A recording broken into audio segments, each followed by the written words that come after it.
Madness Podcast! The best of the underground! Make madness your ritual!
What's happening, folks? How you doing? It is Friday. Do me a favor. Lowbrow Saints Tattoo Collective has been a supporter of our podcast for so many years. Jason has had to change his location. He's still on the same block pretty much, just across the street from his old location, but I don't have the address for that yet. But the new location for Lowbrow Saints Tattoo Collective is coming soon. And I hope you guys run over there and get some tattoo work, man. He could really use some extra help getting back on his feet after moving and repairing and putting everything together. So please check out Lowbrow Saints Tattoo Collective as soon as they get that new location open.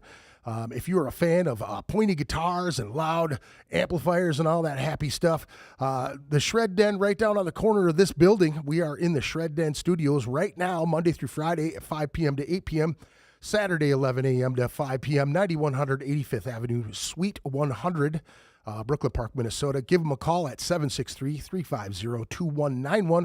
Look them up on Facebook, YouTube, Instagram, and the TikTok. Or look them up on www.theshredden.net. If you're looking for some logo work to be done. Speaking of that as well, Justin Boney has actually done a ton of stuff for Surly Darkness. And I believe Surly Darkness days are tomorrow, I think. It's kind of crazy. But Narwhal Design Solutions, he's done all kinds of logo work for all kinds of businesses in the Twin Cities, as well as a ton of bands, my podcast as well. When we bring the cameras on, you can look right behind me. There's an all-seeing eye that he just drew. I'm in the process of trying to get some t-shirts made. So do me a favor, check out Justin Boney on Facebook, Instagram, the World Wide Web, Narwhal Design Solutions, justinboney@gmail.com. If you want to support the podcast or help out in any way possible, this would be the way to do it right here.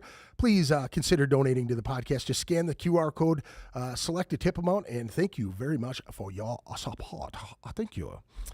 Today, we have a special guest. Now, this is a cat that I haven't spoken to, I think, in person in, I think we'd said like 30 years, 20-something, 30 years or something like that. It's kind of crazy, man. You know, and here's, I just want to start out by saying this. A few years back, and this has got to be 15, 20 years ago, I had a friend who was dating a gal, okay? And she was living with a guy that her roommate was a kid that we went to school with, right? I don't remember the dude's name, but he came in the house and he said my name and he just looked surprised that I was in his house, right? So I'm going to say to you the first thing that I said to him. I apologize if I was ever an asshole to you in high school, because here's the thing. I was a messed up individual in my head when I was young. I had a lot of things going on. I'm sure you can relate, you know, as a young man, you know, you go through a lot of trauma. I lived in the ghetto for a long time. I was from a broken home. You know, my parents and my family were all alcoholics and addicts and shit, you know. So that gave me a lot of anger in my life. So, you know, when I was in high school, anybody who was a little smaller than me probably felt the wrath of me in some way, shape, or form, just because that's just how, when you're a big meathead, you kind of do that to people. So I apologize right off the bat if there's any situations that we had ever had that I was an asshole to you. I do apologize, because I'm just not that guy anymore. You know, I think, so I appreciate that. What I think is funny is I was talking to people about going to your podcast, and I have a different memory than you do. Yeah. So you may or may not remember, I was chased a lot and picked on a lot as a kid. Yeah. You actually, on more than one occasion, defended me. So, you know, like, if you think about like the Breakfast Club and all those movies, you were the guy that was like stopping people from throwing me in the display case. Yeah. So I thank you for that. Yeah. But yeah, I mean, you know, high school was, you know, it was crazy time. It was crazy time, and good we're not there anymore. Yeah, so, no shit. The guy that I saw at his house, you know, he said virtually the same thing. He said, you know, you gave me a hard time one time, but from that point on, he said, I stuck up for him a few times, and he was always cool with me from that point on. So I think there was a turning point at one point in my high school time that I realized that I could use it for good instead of bad. Yeah, but I mean, you know, like I'm short, you're not. Yeah. So it was, you know, back then it was like, hey, he's looking out for me. All right, that's cool. Well, you know, and I think, you know, when I was in high school, there were cliques. You know what I'm saying? There were people that were, you know, they wanted to. I lived in a trailer court, man. You know what I mean? I was lower class than most of those people in White Bear Lake. You know what I'm saying? And when it came to the people that I surrounded myself with a lot of them were long hairs, a lot of them were rock and rollers, and they were considered skids, you know? Yeah. But I also played football and I did all of that stuff. I was a big meathead. I wrestled. I did boxing a little bit, you know, all of that stuff. So it was like I tried to fit in with everybody. And you know, that's kind of my way of just getting through life is kind of blending in. And well, I guess it's really hard for me to blend in, but I try to meld with people really well. I try to see the other side of things. You know what I'm saying? So I know that you like punk rock. You know, you were into like the indie stuff, and like you know, you dress different than a lot of those kids in White Bear Lake. It was a preppy place. You know what I'm saying? Yeah. Where I was kind of on the border of all of that. You know what I'm saying? Yeah. And then getting into the heavy metal stuff, I started to grow my hair. I started doing other things, and then, you know, I protected a lot of those people because I thought it was fucked up because we lived in it. You know. It was, you know. Yeah, suburbs were. White Bear was interesting. My my kid my kid and my partner's 3 kids, they all grew up in Matamidi, which is, you know, like not too far from White Bear, and it's interesting because it's similar. Yeah. So to hear them kind of talk when they were growing up, it was Matamidi might actually be a little worse than White Bear was. Really? But yeah, just from a cliquey standpoint. But I think also, you know, the world's a little more progressive now than it was then. Yeah. So that's good. Yeah. But it's interesting just kind of remembering that and kind of seeing, because, you know, like when we graduated and then eventually, you know, like you get on Facebook and you get all these people and then you friend all these people on Facebook and then they apologize. Like a lot of the jocks would apologize for, you know, and then eventually, I mean, I'll be honest, I had to block half of them anyways because of some of the shit that's been going on in the world in the last year. Just but political nonsense. Yeah. So it's just like, all right, well, see ya. But, but you know, like it's been kind of interesting to just kind of see how everybody ends up. And now, and everybody's, you know, a lot of people are parents now, and it's like, we remember, you know, like, holy shit, that guy's a parent now. Or, you know, like, it's just, you know, like, my kid turns 23 next week. Wow. And, happy birthday, dude. Thank you. And you know, it blows me away that he's like, you know, 23, he's about ready to move across the country to Maryland. We're not sure about all the details yet, but for school or just he graduated college, and his one of his best friends that he lived with you know how like you move in with a bunch of people, then you vote people off the island, and then before you know, so over the 4 years now, they all finished college, and she moved to she's staying with her sister in DC. She got a job as a teacher in Maryland like a week ago. Sure. So they're trying to like get a place, and then he's trying to move down there. He's going to spend a year. He's going to spend a year down there. He's trying to get a job at a publishing company, and he's just going to. Did he go to school for writing and doing things like that? Yeah. Nice. Yeah. So he went to UMD. So I spent the last 4 years. Hanging out in Duluth, doing a lot of good running up there, though, man. Lots of great trails, a lot of great scenic stuff up there, man. So it's been 2 years. Well, I think I went up there for a little bit, but it seems like it's been 2 years that I've like taken the trails and gone for. Well, you know, my wife likes to hike too, so it's like, you know, what we try to go up. She went up there this year, but I didn't get a chance to yet. Gotcha. Yeah. Yeah, and I did Grandma's Marathon the last 4 years. Yeah. So it was kind of one of those things we always talked about, me doing it. And then when he went up there for school, I was like, all right, I'll do it. And my partner, her parents have a cabin in Coyote Lake, which is like 45 minutes away from the starting line to the race. I stay with them. They drive me there. And then, so it's cool. So did that the last 4 years. I did just sign up again. So I am going to do next year will be their 50th anniversary of the grandmas. So Awesome. it's a pretty cool race. It's not like it's one of those races where like half of it, most of it is on like the old Highway 61. Okay. And so there's not a lot of spectating in the first half. And then, but like Twin Cities Marathon, there's a lot of spectating all the way through. Yeah. So it's a little, it's a little slower, Sure. you know, like you're kind of by yourself for a while and just kind of enjoying the crowds or Yeah. whatever. And then the second half is like super, super cool.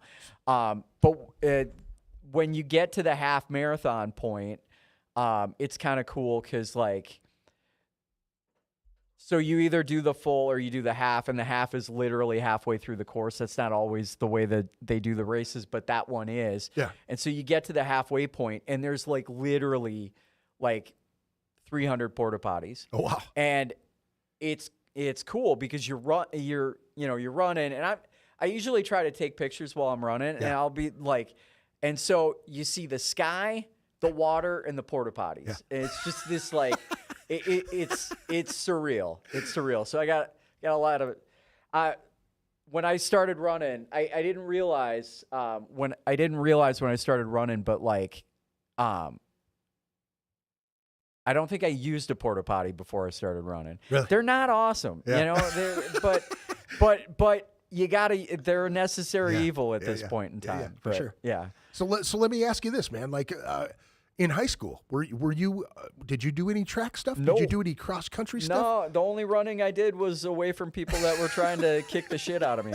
I was pretty good at that. But. So like, all right. So what did you do? What were you doing in school? Like I know you were into like theater and I things was like in that, theater, right? yeah. Marilyn Walsh was the theater director, and so she was helpful for me from a theater standpoint. Which, funny story, segue super quick. She was the theater director at Matamidi, so she actually, got my kid into theater, and my kid was choir officer in theater. He was like, he was the lead in a lot of the plays in high school. So that was kind of crazy. Yeah. So once in a while, she'll still reach out to me. But yeah, it's small world, man. Dude, you know Small what? world. I'll be honest with you, man. I was always jealous of the theater kids, dude. You know what I mean? Because it was fun. just something that I always wanted to do. I always wanted to be part of that. Yeah. So I was always like in the back, just jealous as shit. You know what I mean? Watching people up there performing and doing their thing, you know, and then finding a band, you know, running into Aaron Davis in the lunch line, and then, you know, stumbling to his house to get stoned with another friend, you know, and they're playing Metallica covers and things like that, and finding my way into music, which, you know, I really changed the trajectory of my life. You know what I mean? Music and stuff. Yeah. So, now, how did you find running? Like, what was the thing that triggered for you? Yeah. So funny. So I have friends that ran, you know, that were running in high school, whatever. And then one of my best friends at the time, Brett Anderson, he would run Twin Cities every single year. And my best friend, Dave Cloutier, his brother Roy would run Twin Cities every year. So I had like this thing in my head where I was like, oh, okay, yeah. So if you run, this is a race you do, whatever. Right. So I just had that kind of thought in my head. Yeah. My brother would run in high school, but younger? Yeah, he's younger. He's 6 years younger than me. Okay. He's what you shouldn't do when you run. He was the guy that he was.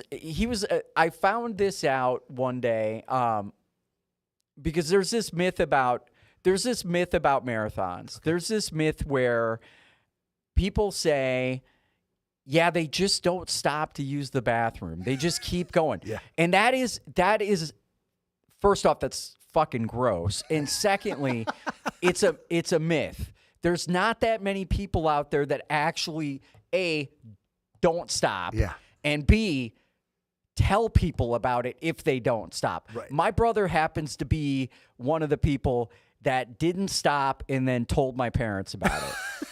So like it just, you know, like I do a lot of, I'll go up, I do moth story slams. Okay. And I actually, one of the very first stories I ever told was about my brother. it was like What exactly is that? the moth. Yeah. So it's like a worldwide Story Slam thing, and it does run through NPR and here in the Twin Cities. So Amsterdam Bar and Hall is the one I usually go to in St. Paul because it's close to the apartment that we have that I'm at during the week, and then also they do the Parkway in Minneapolis. So basically, like, it's 2 shows a month, one in St. Paul, one in Minneapolis. You can put your name in the hat. You go up there and you tell a 5-minute story based on whatever the subject is that they give you. And then you just, the rules are it has to be true. You can't have notes. You can't be racist or sexist or any of that shit. Right. And, you just have to be respectful. Yeah. And it's super cool. And then they score you and somebody wins, and then they do once every 6 months they do like a Grand Slam, which is usually at like the Fitzgerald. Best of each ones or something? And then if you win, you do end up on the radio. Oh, wow. And so that's kind of the thing. It's like I started like April 2023 was the first time I ever went up there. And originally I went up there because I wanted to get my kid to go up there. Yeah. And so I thought if I did it, and he was in Duluth at the time, and I thought if I did it and he heard that I was doing it, that he would go up there. Yeah. He now goes with me. He still hasn't gone up there yet, but has he put his name in there? He hasn't yet. No, he's like looking for or waiting for the right one. But it's cool. They give you, like I've told different stories. Like I told the story about when I ran Grandma's marathon in a kilt, and I didn't have anything on underneath, and how'd that end up? It was awful, man. So like I know we're all over the place, so I'm sorry. No, but good. You're good. So I'll just segue into this quick, and then we'll go back. But so I was in the hospital in 2022. Come out of the hospital 2023. I'm recovering. I'm still running every single day, but I'm not running very fast. And I decided I'm still going to do Grandma's. And I've got some medication shit, so I'm just not like I'm like Barry Allen without the Speed Force. Okay. So I'm just not. It's not working. Yeah. And so I'm super nervous, and I am kind of a funny guy, so like I do weird shit. Like I own a running kilt that I got on Amazon. It's kind of cool. And I've worn it at a few races, and we have this coffee chat at work. I work for Best Buy Corporate, and we're talking on Friday, and I'm talking about going to the run, and one of the guys who knows me, he's like, "Hey, why don't you just wear your running kilt?" And I was like, "Yeah, okay, cool." So, and I was nervous, so I was like, "Yeah, I'm absolutely gonna go get it, so that I can get out of my head, because running is totally mental. It's not nearly as physical as it is mental." So, and I was screwed up. So I was super worried. So I put on the kilt. So the next day, I brought the kilt. Next day, and this was the one time I didn't stay at Carly's parents' cabin. I actually stayed with 2 other guys. We had you can rent out like the apartments at UMD, which is ironic because it was like right down from where Johnny had been like 2 years before. Yeah. Anyways, so I'm going to UMD to get on the bus, and I'm standing there, and I'm like, I must be forgetting something, and I'm like, holy fuck, I don't have compression shorts underneath. Yeah. I am butt ass naked under this kilt. And so Tom Petty comes to mind. Yeah. So I start looking around, and I'm like, okay, I could go back right now, but it's going to be cutting it close. Yeah. So then I start spinning around, just to see if anything happens. And people are probably looking at me like, what the fuck is he doing? But I'm like spinning around just to see what happens. Are you talking like Singing in the Rain, spinning around? Well, just a little bit. I'm just like kind of, because I'm basically trying to like simulate running and see if something's going to happen. Yeah. And looks like I'm okay. So I'm like, all right. Goodness. So then get to the race. A horrible chafing Oh, story. Jesus Christ. So get to the race, and I start running, and then I realize what the real problem is. And the real problem is I'm going to chafe. And I will just say, you know, it was about halfway through the race, stopped to use the porta potty. It was like it was bloody. It was a bloody mess. Oof. And I made it. I finished. It was painful. Are you talking the inside of your legs, the boys, yeah, like everything? no, just fortunately Just not the any of legs. that, but the Yeah, legs were bad. By the way, just so you know, like Eucerin that you can get at like the grocery store or whatever. I mean, I was healed up in like half hour. Okay. So that was good. Sure as hell would have loved to have had that while I was doing that. Right, But yeah, it was right. so miraculous stuff, you know, for sure. But and I'm sure they thought I was funny as I was like waddling into Mount Royal to get this stuff. But anyways, so and I you know, like the running community is great. Like I ran into a guy that was struggling, was having a hard time. We kind of got each other through the end. I didn't end up having to tell him that I wasn't wearing anything underneath, so that was good. I was meeting my son's best friend at this point in time, and my kid is yelling from the I'm starting to lose consciousness at some point. Like I'm super, you know, like I'm in a lot of pain, whatever. And I hear my kid yell, "My dad is a kilt wearing marathon running badass." Yeah. And he like just runs out and gives me a big hug. And he's a big guy. Yeah. So he's like just lifts me up while I'm running the race. So that was kind of cool. But anyways, so like, you know how like if you wear something like that, people are going to be like, What do you got underneath there? Exactly. Yeah. So at one point, it must have been like mile 23. Did you William whatever. Wallace somebody? No. So no. But here's what happened. It was funny. Somebody was like, you know, and I this was my worst marathon ever. Like I was slow. And somebody yelled from the sidelines, like, "Hey, are you wearing anything underneath?" You know, and it was what I heard from the crowd was I heard some woman that was like next to this guy, and she said, "I don't know, I was by him by mile 21, and I don't think so." So I guess, you know, I was hoping it hadn't gone up that much. And I don't know if she was kidding. I don't know, but it was. She was checking you Yeah, out. I dude. don't know. It was awkward. So, but yeah, no. So what happened was, you know, after high school, I kind of, you know, I like worked in record stores. I did a bunch of stuff for retail management, and that was kind of the route I went. You know, after high school, I just basically worked my ass off. Yeah. And, you know, I got kicked out of my house, and I just, you know, I had to pay the bills, worked my way up, eventually got a corporate job with Best Buy. I've been doing that I've been at Best Buy corporate for 17 years. Nice. Congratulations, man. Thank That's you. huge. But I'm a retail warrior. So, and I was undiagnosed with bipolar disorder until I was 35, and I had maxed out my weight when I was 37 years old. I had maxed out my weight at 300 pounds. Dang.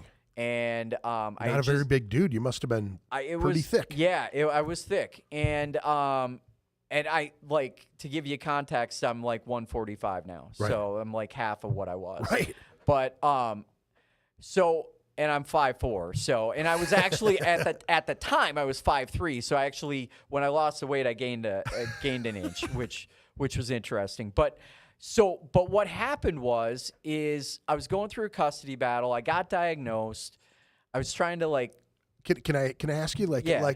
so 35 years? What were some of the things you were going through in that time with that undiagnosed thing? Were you up and down like mentally as far as like, were you depressed? Were you happy? Were you sad? Like how did you figure it out? Yeah. So like So one of the big things about bipolar is extreme highs and extreme lows.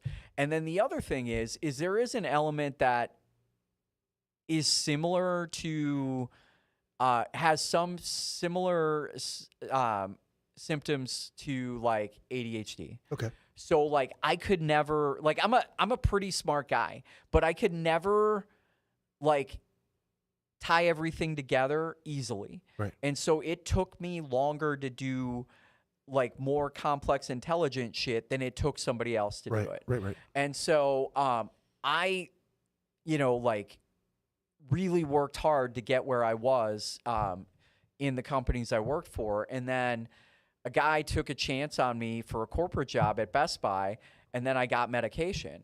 And it just all kind of happened at the same time. And when I took the medication, everything was clear. Wow. But what happened was I was going through a divorce, Yeah. and I was working, I was doing remodels for Best Buy, and so I was working overnights and whatever, and it was like I just basically had a meltdown, and then that's when they're like, okay, well, let's do the test, whatever. And so then the medication really helped. And then, but at the same time, the medication helped, got a divorce, or started the divorce process, got like got into a custody battle, and basically I just hit rock bottom. Yeah. I had the job was good, that was great, everything else was shit. Yeah. And so I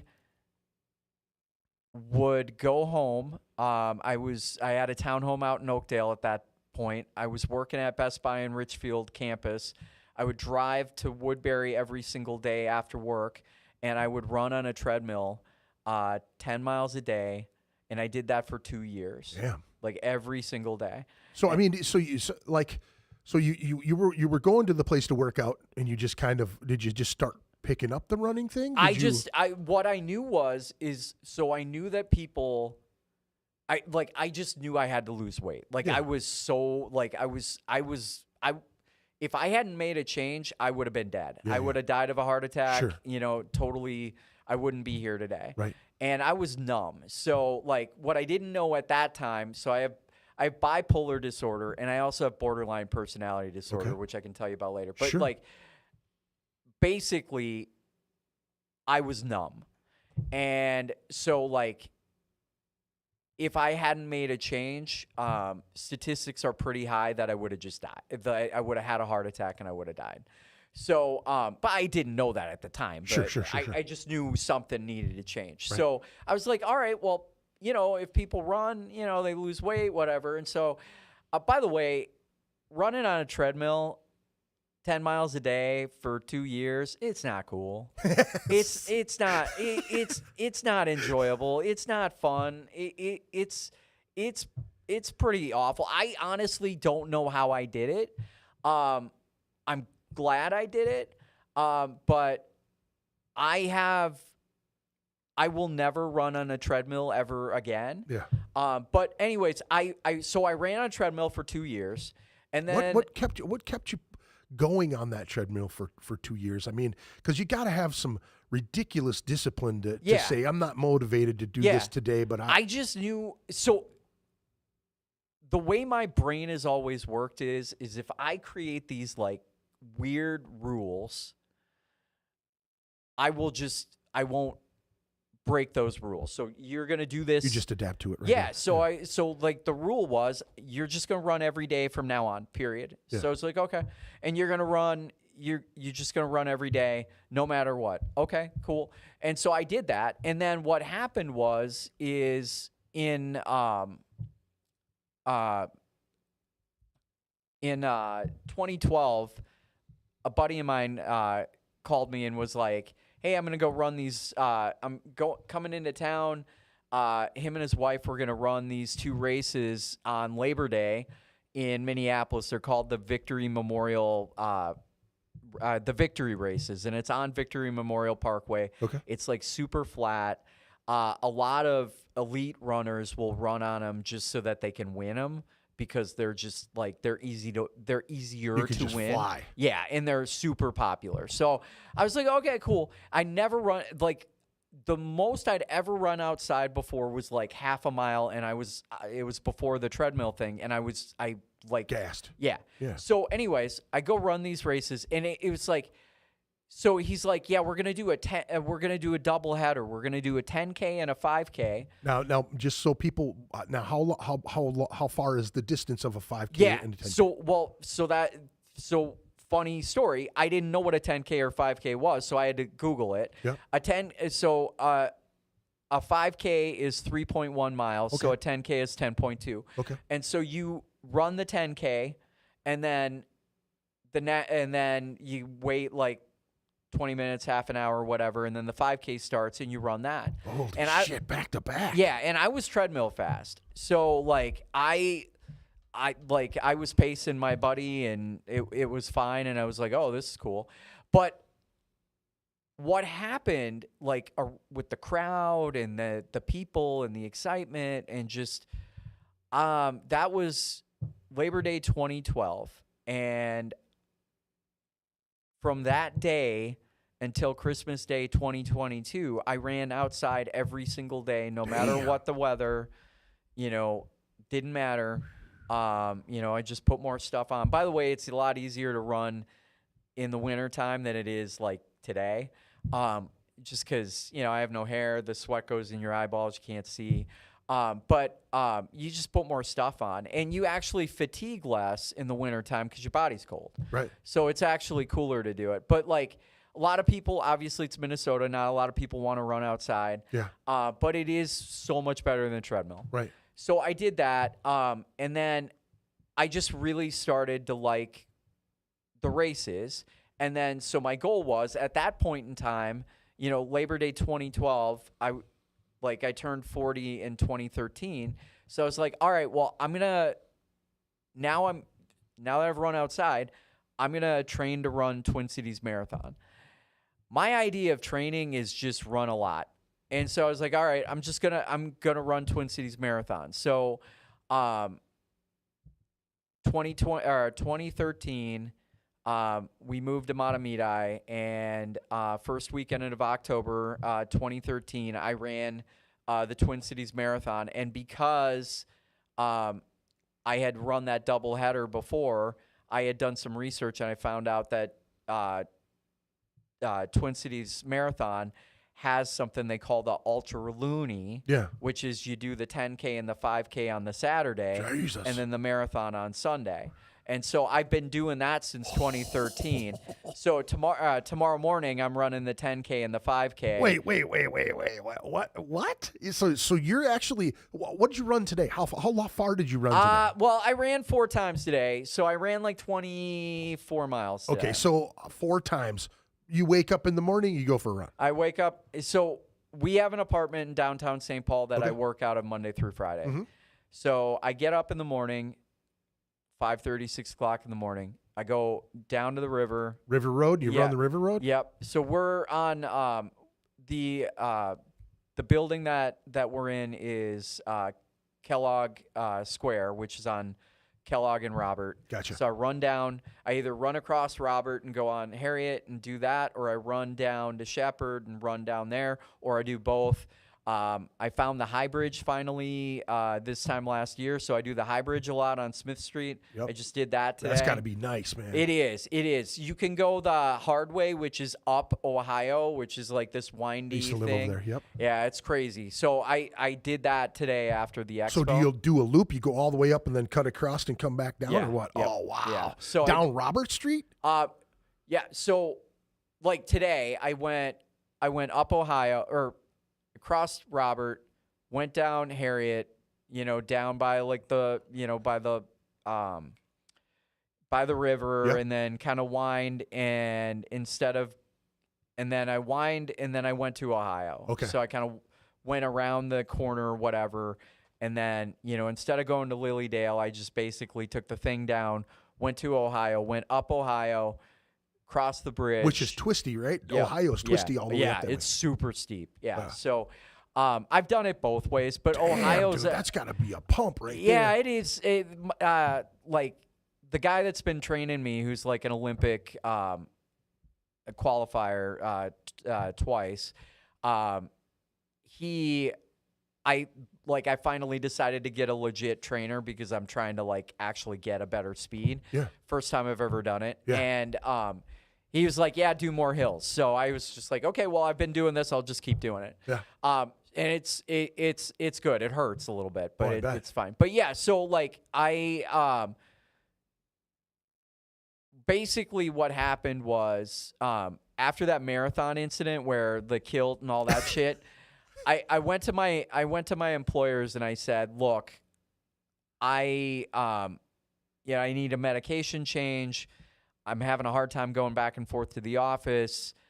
We've got this apartment. I got a note basically from my doctor, and my doctor recommended that I not go into the office.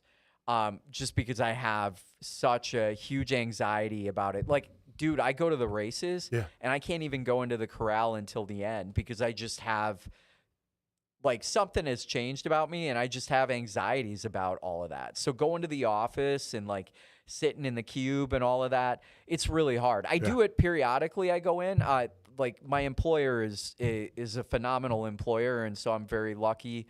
Yeah. Shout out to Best Buy for fucking being the people I work cool for. like that. Yeah. The people I work for are great. And, so big supporters of mental health. And so, I am able to basically focus on working during the day. And so it's kind of cool. I'll run until about 8 in the morning. Then I'll go upstairs and I'll turn on my computer and I'll work until like 4 o'clock. I don't really, I intermittent fast, so I don't really eat during the day. So I might go for a quick run at lunchtime. Yeah. But otherwise I run before work and I run after work. So you're running 2.5 hours, 2 hours in the morning? It's closer to, about 2.5 hours in the morning and about the same at night. Depends. How long is your lunchtime run? About an hour? About a half hour. Okay. It really depends on meetings. And I don't do that every day. It just depends on whether or not there's something. But yeah, it's like, we've got a studio in downtown, and when I got out of the hospital, we got the studio because I was an outpatient. Sure. And we kept it, and basically I've been working out of it. So I was able to put all my equipment in the closet, and I get up in the morning, open the closet doors, and so it's like, then I work, and then at 5 o'clock I shut the doors and I'm done.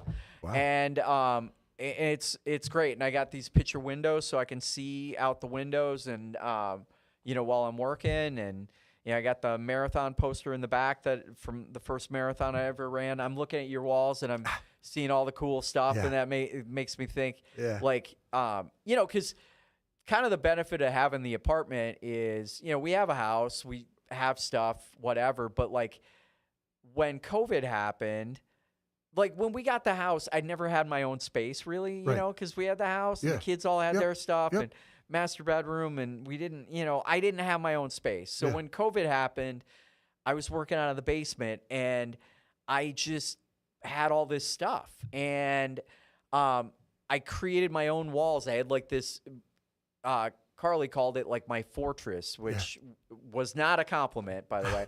And so when we got the apartment, I had all these cubes from Target, like all these like cubes all the way around, and it was basically like walls. And so when we got the apartment, I took all that stuff and I brought it to the apartment, and then I created these lower walls that kind of divide up the space. Yeah. So it's full kitchen, whatever. You got the bed over here, you got the TV and everything over here. And you got these walls with the cubes. So I've got it all set up. I got all my running stuff over here, all my medals and all of that. So yeah, it's kind of good to have your own space. For sure. But yeah, so like I have closer to a work-life balance. I mean, I work a lot, so it's like, and the cool thing is like during the week, I'm by myself. So it's like, if I got to do something for work at like 8 o'clock at night, I want to get caught up on something, whatever, I just do it. It's not a big deal. Yeah. And then, but yeah, the benefit of being able to run in the morning, and what happened is when I got that work accommodation, I had started to gain a little weight again because of the medicine. Yeah. And so I was like, okay, not doing that again. And so I was like, I came up with this new rule, and the new rule was you're going to run twice a day. You're going to run first thing in the morning before work, and then you're going to run after work. And I did that. That was like December of 2023, and I did that until around March of 2024. And then what was starting to happen was it just started to expand. So then once in a while I was having a lunch run. Yeah. And then I was running, it was starting to get nicer out. Yeah. So I was running earlier in the morning and I was running later at night. Right. So before I knew it, by mid-March of 2024, I was running no less than 20 miles a day. Damn, dude. And Now I'm looking at 3 this. or 4 I'm looking times a at day. your sheet here that you have on your Facebook thing, and it says in 2010 you ran 2,348 miles, 0.56 miles. Yep. That's insane, dude. And it's only gotten higher and higher since, dude. In 2024, last year, 8,477.75 miles. Yeah, and that was the most miles I ever ran. insane, dude. COVID was 4,000. Yeah. And then what Fucking happened? Forrest Gump's got nothing on you, buddy. Yeah. So what? So funny story about that too. But what happened is because I started doing the 2 runs. Yeah. And then in 2024, or in March 2024, Carly went to like Cancun, and she was gone for like 2 weeks, and I was like hanging with the dogs, whatever. And before I knew it, I was doing 20 miles a day. Damn. And so by the time she came back, I was doing 20 miles a day. And, like I don't run when I'm hanging out with her, but I'm not hanging out with her Monday through Friday. So now I'm running 20 miles a day. I'm running 3 or 4 times a day. When I'm not working. Like, I've got a full-time job. You guys just talk on the phone and like have your separate lives and do whatever? Well, I see her on the weekends, so and then sometimes, she'll stay at the apartment once in a while during the week. Okay. But for the most part, and then, we're together on the weekends. So Friday, Saturday, Sunday, I'm home. And then it's been a period of adaptation. It hasn't always been great, but like for the most part, it's helpful to have space. She unfortunately she fell a while back and had a head injury, so she's been dealing with that. So and I've got my mental health stuff. So we're old, right? Yeah. Everybody's kind of dealing with their own shit. Yeah. But like having the apartment has helped me basically when I'm not doing other stuff, I run. Yeah. So if I'm not working, I'm not with Carly, my kid was up in Duluth for a few years, I'm running. I run with the dogs. We have 2 Australian Shepherds. Yeah. I ran with them before I came here. Yeah. So, but like, I also have that thing where it's like you come up with a rule and then you can't break it. Right. So by the end of March, I'm running 20 miles a day. I haven't been able to stop. So that's a good thing to have, man. It's not sustainable. Right. So like now we're over a year into it. I'm still running 20 miles a day. It's after, like I said, like I got a full-time job. I've got, a partner. I've got dogs. I've got a full life. I do a lot of stuff in the running community. Yeah. I've seen that, man. I lead a group run on Thursday nights for TC Running. I'm an ambassador for Twin Cities Marathon. I do a lot of that stuff. How did that all come to be? Like I see all these tags, and I'll put that up for everybody to see again. But you got TC Ambassador 2025. You got the TC Looney Challenge. TC Ultra Looney Challenges. You got Team Still Run. Worth the work.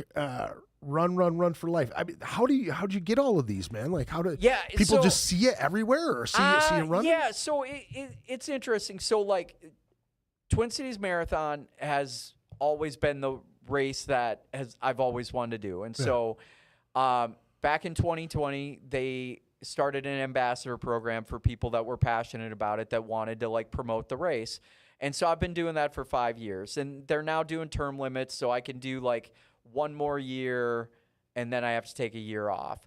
But it is Medtronic Twin City Marathon, Twin Cities in Motion is like a phenomenal organization.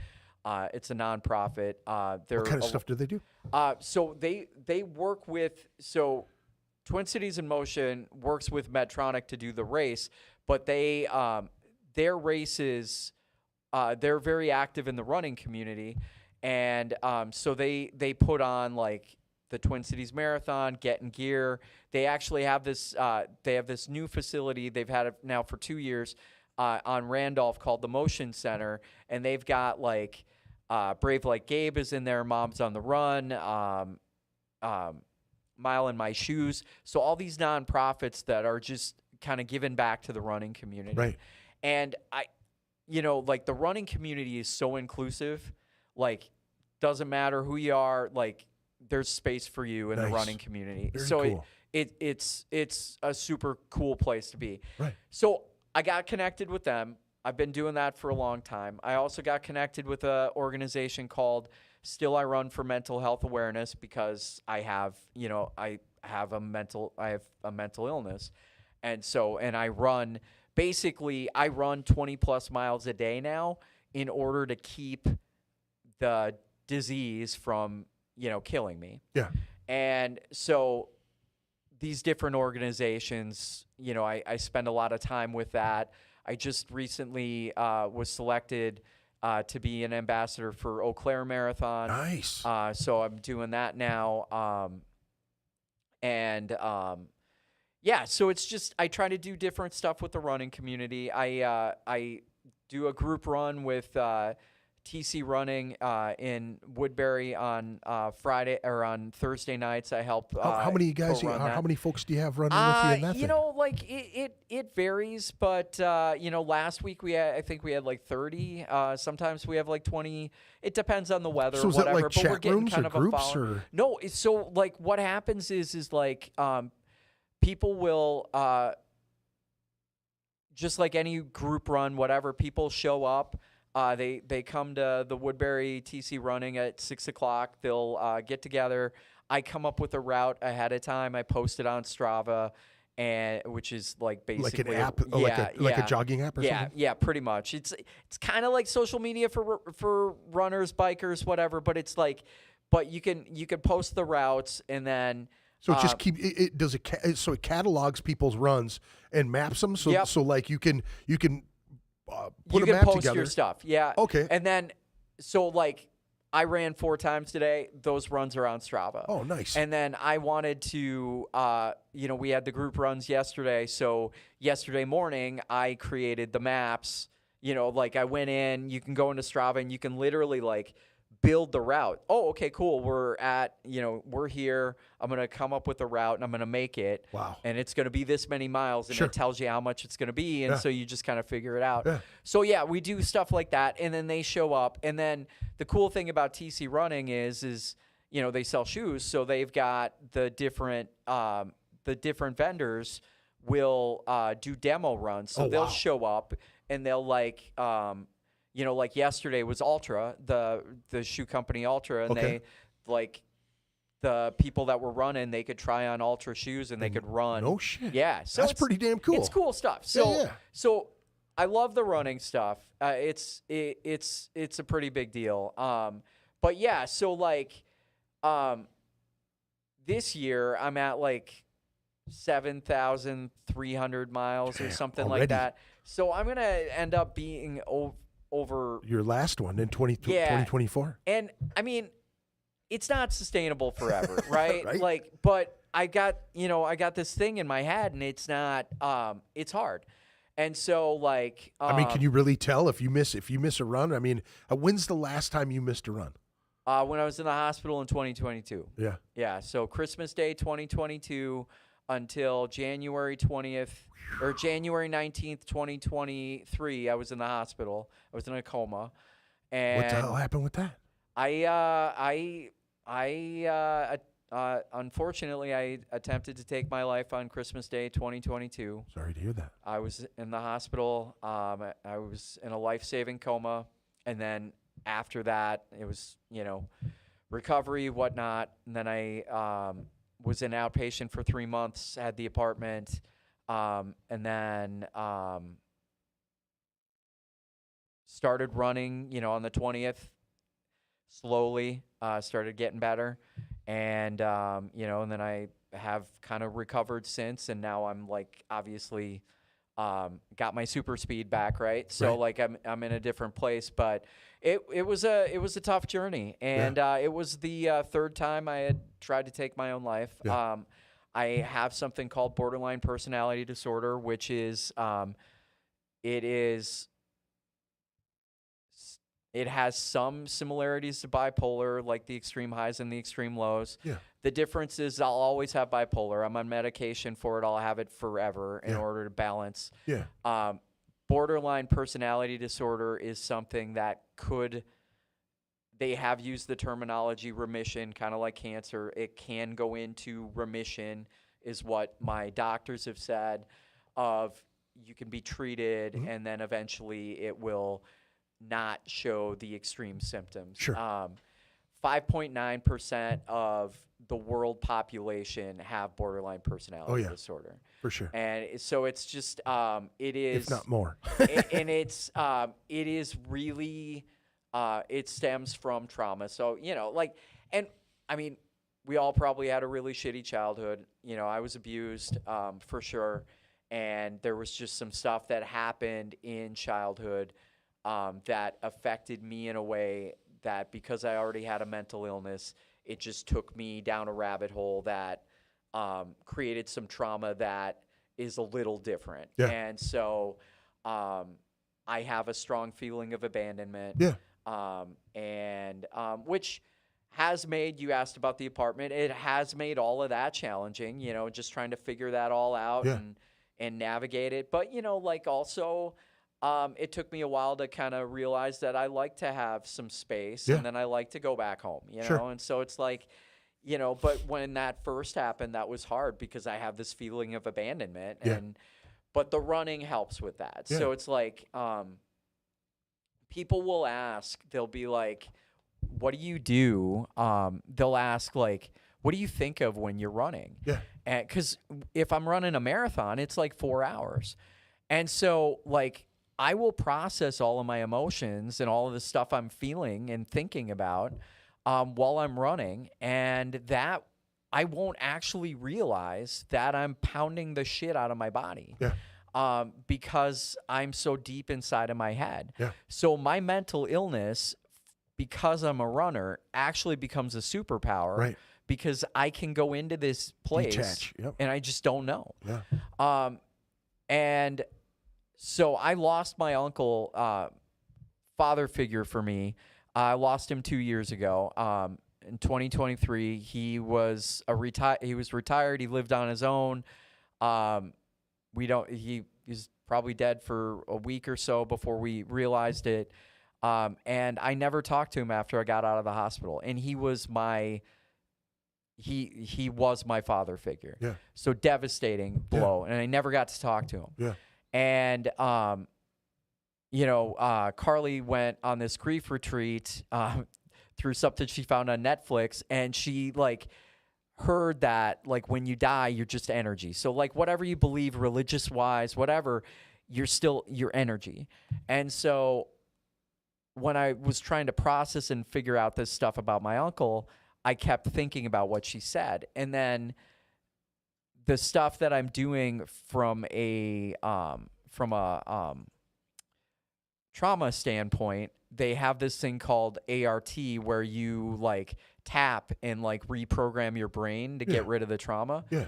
And so I started like, basically when I started to run these races again and I was starting to run, I would visualize my uncle running with me because I used to talk to him on the phone when I was running. Yeah. And so now he's with me when I run. And so like, and I know that sounds weird, No, but it doesn't sound weird. No, but not to me anyway. But he's with me when I run. And so like when I ran Eau Claire Marathon, I'd never run the race before. It was scary. I was like trying to figure it out. And I had 4 hours. I had to think of something. And I just thought of him. And before I knew it, I was like visualizing all these people that had died were with me on the race.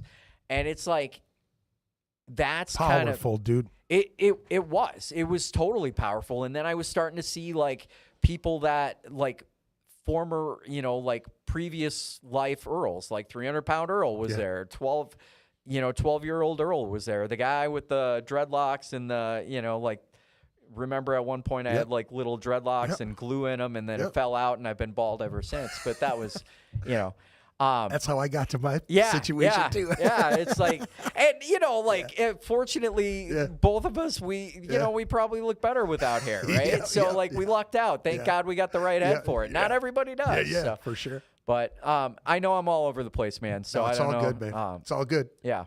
So, hey, why don't we, since we're right here right now, it's 8:30, we're into the podcast. I wanted to actually say our first song that we played was from Heavy As I. That song was called Crusher. If you dig those guys, check them out on all streaming platforms. They also did a podcast with me. That is episode 317. We're going to play a song right now from Ghost Made Cellophane. That song's called Savior. They also did a podcast with me, and that is episode 320, if you're interested. And they are also looking for a drummer. So if you're checking out this tune and you're like, hey, those guys are pretty badass, they're looking for a drummer. So if you beat the Skins, hit them up on Facebook. I'm sure they'd give you a shot. So we're going to take a listen to some Ghost Made Cellophane, Savior, and we'll be right back. Thank you.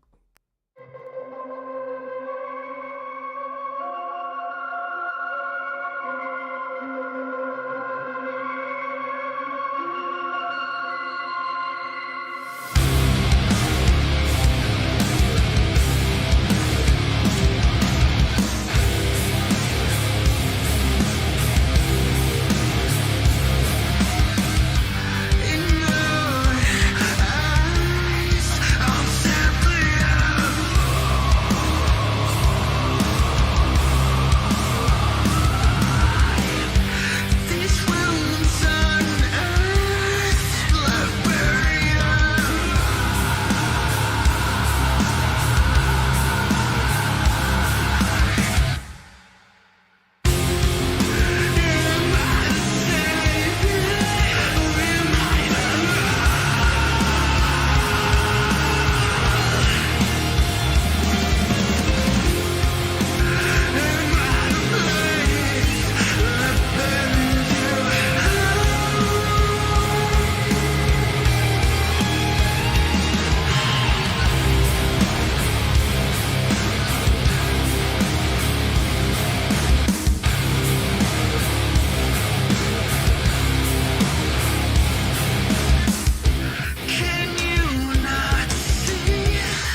right, welcome back.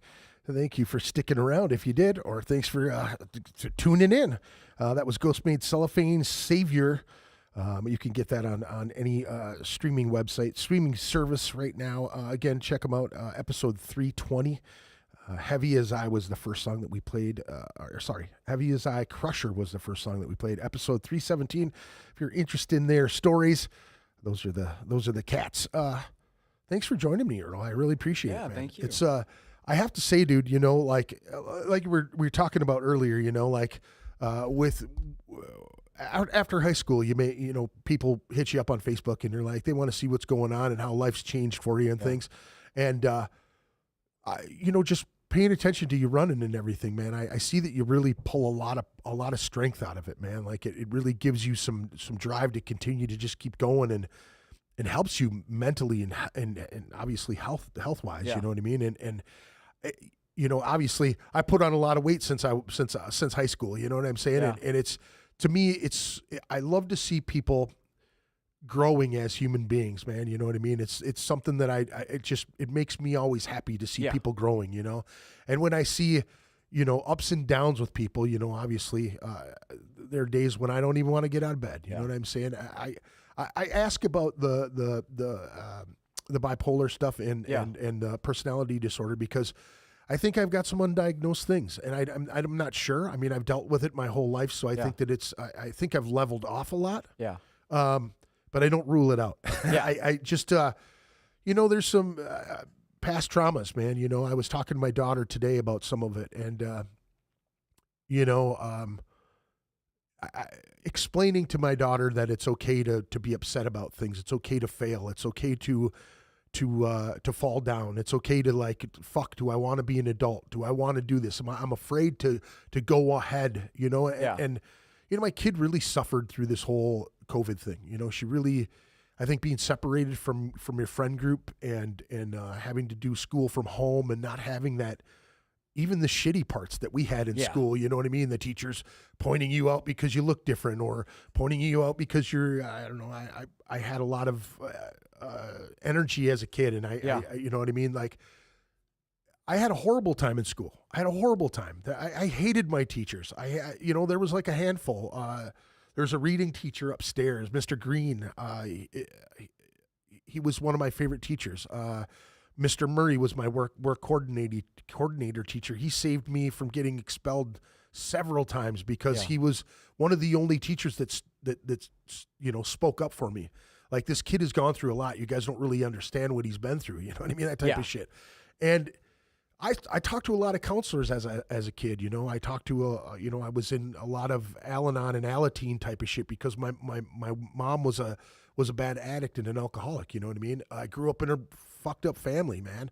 I was molested as a kid. There was a lot of anger inside me that was being channeled in so many different ways, man. And talking to my kid today, was like, she failed her driver's test and she's really upset about it and got into it with her grandmother. She was up north in Alexandria. And, there's a lot of things that we had to experience as kids that these kids don't have to these days, man. There's a lot of obstacles that, I look back and say, God, I'm so glad that they didn't have to deal with a lot of the shit that I did. But I look at some of them and how they act, and I'm not speaking about my personal children, but other people's kids and how they act and how, they didn't get pushed to do things, or they, you know what I mean? They weren't told no, and not having a father as a kid, man, like I was explaining it to my daughter today. It's like, it's very hard. Nobody gives you a handbook to tell you this is how it's done, and, I had a horrible childhood. There's times when I get into conversations with my daughter where I start to well up, and I start to, this tough facade that I've held up for so many years, man. I explain it to people that come on the podcast today, my friends that have known me for so long. I talk about the tattoos and my first time getting tattoos. Back when I started getting tattooed, it meant something. You know what I mean? Like, you had to go through a certain amount of bullshit to be scared. You know what I mean? Like, it's like you wouldn't just walk into a tattoo shop. Yeah. It's not a normal thing, and you kind of seek that borderline dangerous, behavior. I think with football, maybe some brain injury at that time too. A lot of the boxing and martial arts and the fighting in general with people in general through my life, I think that had a lot to do with a lot of things. It fucked me up, sitting with my daughter today, I told my wife, I was able to pass a lot of good knowledge to my kid today, but there was a lot of tears involved. There's an hour drive from, St. Cloud back down to Maple Grove, and it was cleansing for me. You know what I'm saying? Yeah. It's like, I've never been afraid to show my emotions. I always thought, like, if you think I'm a pussy, come get some. You know what I mean? Yeah. Where I've been able to cry in front of my kids. Yeah. You know what I mean? Well, And it sounds like you're a good dad. well, today I got to hear that from my daughter for the first time. I mean, she tells me every now and again, but when they tell you and they realize the shit that you've been through in your life, because I've never candy coated it for any of my children. I'm always very open with the things, maybe too open sometimes with the drug stories and things that I've been through, the medicating that I've done, which, I look back, I've got a good friend of mine who's battling terminal cancer right now. They just did a benefit for him. He's still alive. It was one of the most awkward things to be in a room with a guy who's probably not going to be here in the next couple months. And 30 something years of playing music around him or having him involved in my musical career, and to hug him and there's a lot of self-reflection, man. You start to think about all the stupid decisions you made, all the people that you hurt for your own selfish reasons, and I think I said something to my daughter today that like really kind of choked me up, man. You know what I mean? Like we always want our kids to be better than us. Mm-hmm. You know what I'm saying? And that is something that I pride myself in, is that my kids will always be better than me. You know what I'm saying? That I took the time with them. Yeah, I think you're spot on. And what is interesting is I think so. I actually did a story on this at the Moth, but like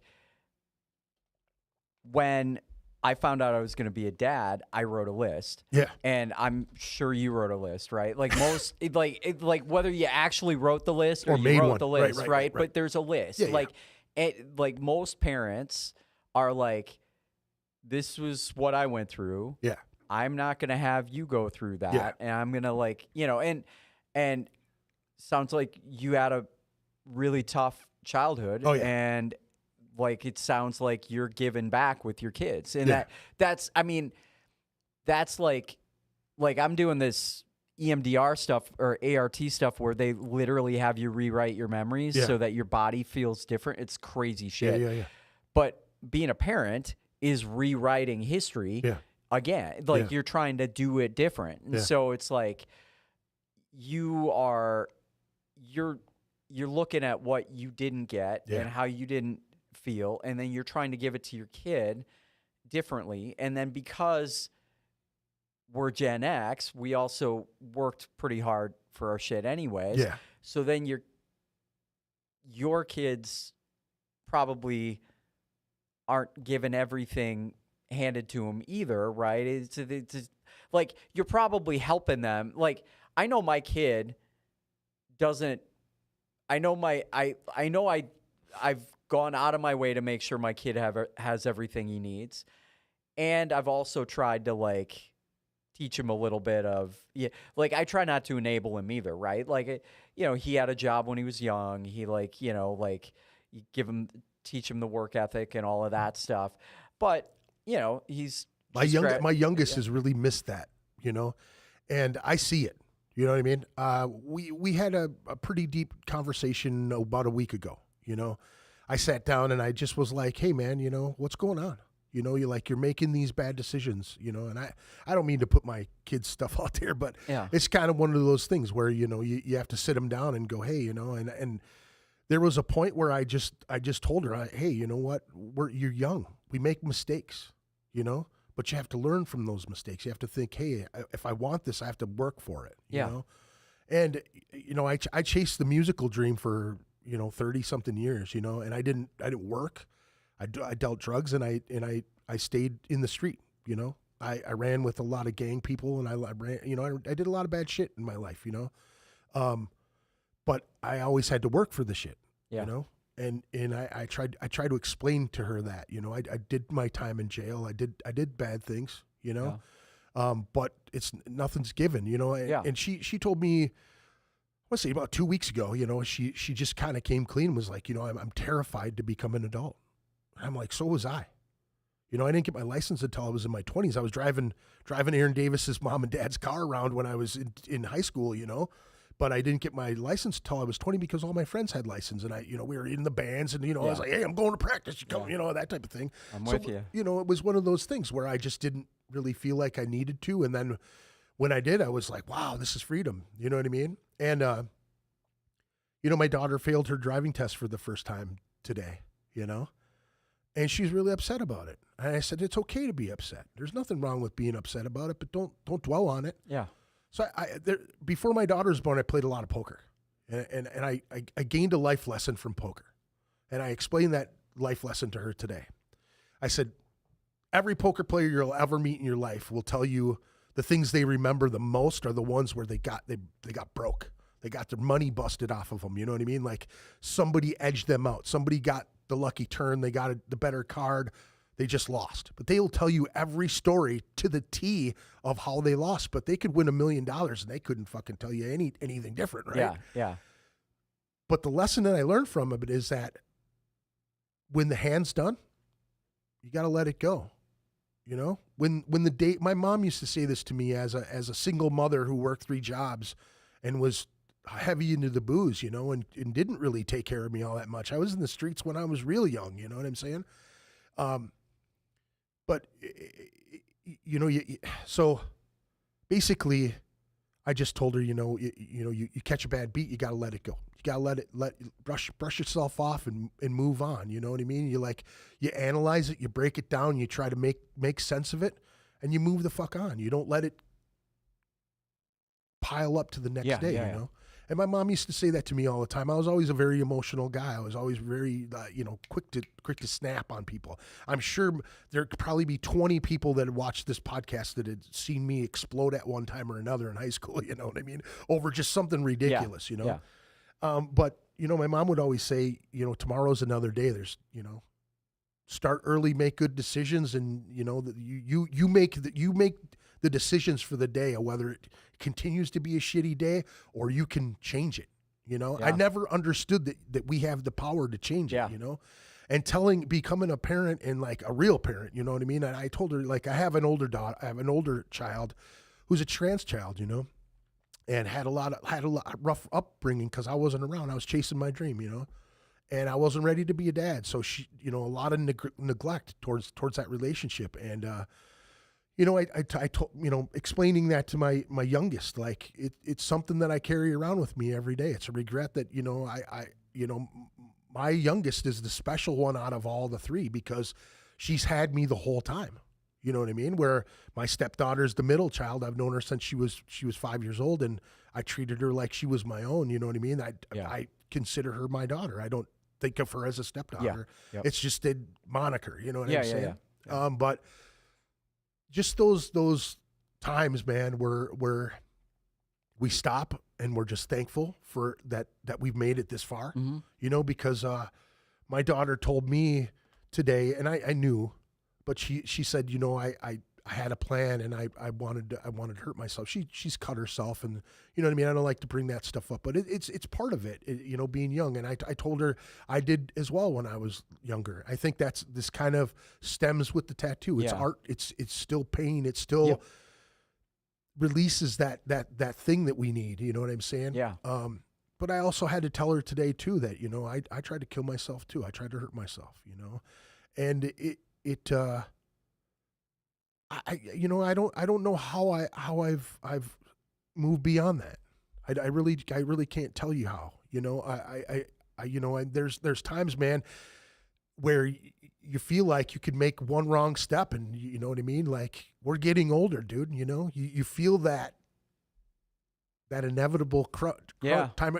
And she said to me today, and I'm kind of all over the place as well, but it's all good. She said to me, you know, that it's you know, she's thought about it, you know, that it's crossed her mind several times, you know. And I just, you know, I mean, just being able to share that moment with each other, you know what I mean? Like, Yeah. I had to tell her in the conversation 2 weeks ago that I'm not disappointed in her, you know? And she was crying and she said, "You promise?" And I said, "Yeah, I promise." You know what I mean? Because it's true. I'm not disappointed. Yeah. I mean, might be upset about some things. And, you know, I said, we all make mistakes. We all make shitty decisions. I said, it just seems like right now you're making a whole bunch right in a row and you're not listening to what I'm saying to you, you know? Yeah. And today she was like, I know you don't think I listen, but I listen, you know? And I was just telling her that I'm grateful. I'm like, you know, all the shit that I've been through in my life, I'm here. I have a pretty nice car. I have a wife. I have children, and they're all healthy for the most part. You know, two of them have epilepsy, but they're for the most part they're healthy. I've two grandchildren that are healthy. You know what I mean? Like, I don't have any reason to complain, man. You know what I'm saying? Yeah. In the mix of that, I was trying to get to a point, and she said that she had no fear of death. And I said to her, "That's really bullshit as a young person, because as a young person, you feel like you're bulletproof. You know what I mean? Like you have to earn to die. Yeah. You know what I'm saying? You have to earn these things to be able to move past. You know what I'm Yeah. saying? Like you know what I mean? Like I had to explain to her, like, I didn't have any real fear of death until I realized that there was something to live for. Really, you know what I mean? My family, my you know what I mean? Like, I couldn't leave my mother behind because she's all I have. Yeah. I wouldn't want her to have to go, why? Yeah. You know what I mean? Like, why couldn't you tell me? Why couldn't it make sense? Sometimes it just doesn't make sense in our own heads. You know what I Yeah. mean? Sometimes, you know, we struggle to try to just have a conversation with people to get it off our chest. You know what I Yeah. mean? Sometimes you just fucking can't. You know what I Yeah. mean? But explaining to her that she's the special one out of all of the kids. And you know what I mean? I'm not saying that my kids aren't. Yeah. You know. but, No. But I said to her, "You've had me the whole time." You know? And because of that, I gained a fear of loss. I gained a fear of death because of the love that I have for my children, the love that I have for my mom and my wife, and shit that I never had before. I didn't Yeah. give a shit about life. I didn't care. Yeah. You know what I mean? I was played in front of 20,000 people before. You know what I'm saying? That was the highlight of my entire life. Yeah. You know, the next week I played in front of 50 people. You know what I mean? I looked at her and I said, "You got to be humble no matter where the fuck you are in life. You got to be humble and just say thanks. Yeah. Be grateful that you have the friends that you have." You know what I mean? I was on a podcast doing, just talking history about music. And I said, I was just a lucky fucking guy. I really was, man. I was a guy who wasn't afraid of anything. I wasn't Yeah. afraid of shit. So I was able to get up there and just yell and scream, you know, and people kind of dug it. So I got to do extra cool shit, you know. But I always said I was really lucky to meet those cool people that were like, "Hey, man, this dude's not afraid. He's the guy that, you know, he's always going to be here because he's not afraid to do it." And, you know, I followed that dream for so long, you know. But yeah, it's just kind of a trip, man, to be grateful in life, man. Yeah, I think it's thanks for sharing that. I think like, you know, we're old now, right? So it's like, you know, I look at my kid and, you know, growing up, like, he was this little guy. He looked like Calvin from Calvin and Hobbes, the comic book. Yeah. You know, so like, and I draw, so I like drew him looking like that at one point because that's what he looked like. And like, now he's like this big bear hug guy, you know, like, I see you guys standing close side by side, and he towers over you. Yeah, he towers over me. It's like the guy was on my shoulders forever. Yeah. Coolest thing is college, when we got his took pictures when he graduated UMD this summer. He picked me. Like, there's this picture of me, like him holding me or whatever, and I'm like, thumbs up. But he thought it was funny. But like, I mean, it's just crazy because it's like you look at these kids and you're like, you know, I had a fallen when my uncle died. I was running the estate, and I had a really bad childhood, and I had my parents were in really bad health. And so I just decided they were going to die. And so about 10 years ago, I decided I was just going to like put the stuff behind me with them, and I was just going to push it aside. I was going to focus on rehabbing my dad's image because he's a racist, sexist, awful guy. And was going to rehab his image and make it so people thought he was a decent guy. And that's what I did. And I took care of my parents. And then my uncle died, and we weren't ready for that. And then my dad decided he did in what my sister's words were, he became 1980s dad again. Oh. And he went back to reverted back this to bad, jerk, yeah. just bad place. Yeah. And I did something I've never done in my entire life. I've never walked away from anything in my entire life, and I had to walk away from my parents. Hardest thing I ever did. I still feel like an asshole, but I make sure like with my siblings and everything, I make sure my mom is okay, whatever. But I just, I can't talk to my dad anymore. And, when I started to go through all the stuff, all the trauma work, I started to realize all these things that I had put, that I had, buried. And it was some bad shit. As you were talking it out, did it, was it like ruffling the waters? Was the shit coming back up? Was it affecting you on a daily basis again? Yeah. And now it is. Yeah. Now it's like, it's like,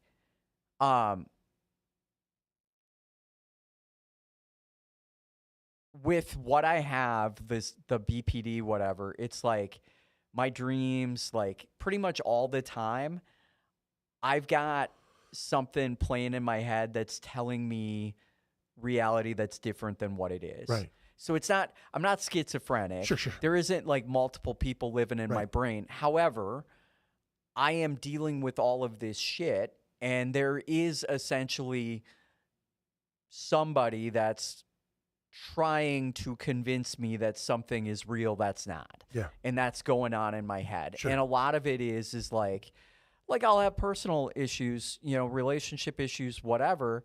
And I realize I'm not actually having a conflict with my partner. I'm having a conflict with my mother.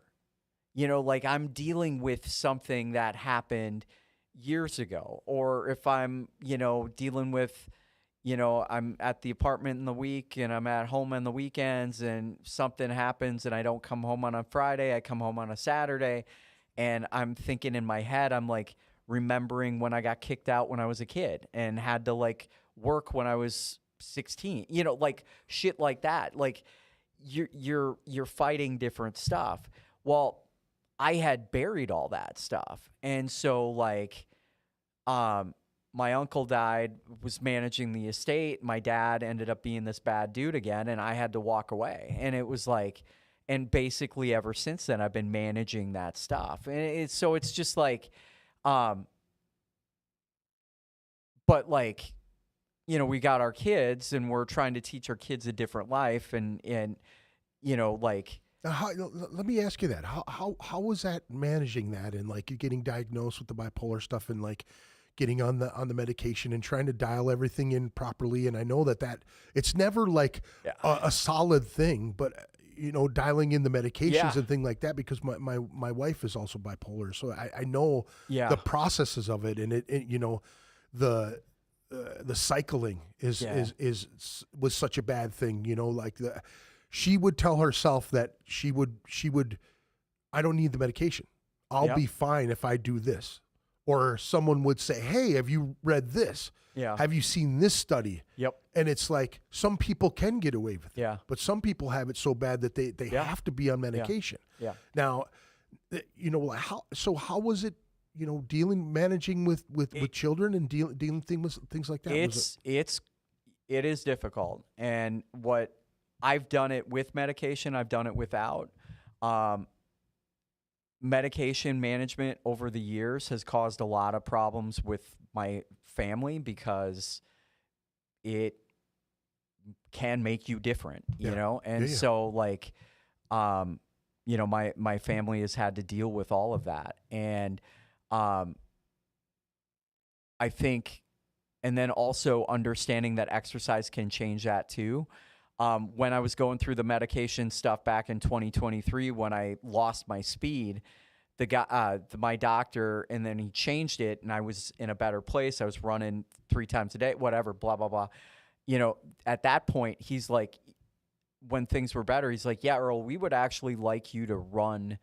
We would like you to depend less on the medication and focus, and you still need to be on it, but we would rather the running be more of what helps Because you. it's hitting that serotonin Yep. levels way high, oh, right? for sure. So, but like, And that's what they're virtually trying to do with Yeah. SSRIs, right? Yep. They're trying to adjust the chemicals just right to get you to function and and focus. it's right. not an exact science, No. and it like, and he wanted like, so I've been having a rough time again, and a couple weeks ago, he's like, he took me off of something, and he's like, I want to put you on something else, and I'm like, okay, well, I got Twin Cities, so Don't fuck it up. can we just not Yeah. can we just not do anything? Yeah. Because I'm shooting a time. I'm shooting for a time for the first time in a couple years. So Yeah.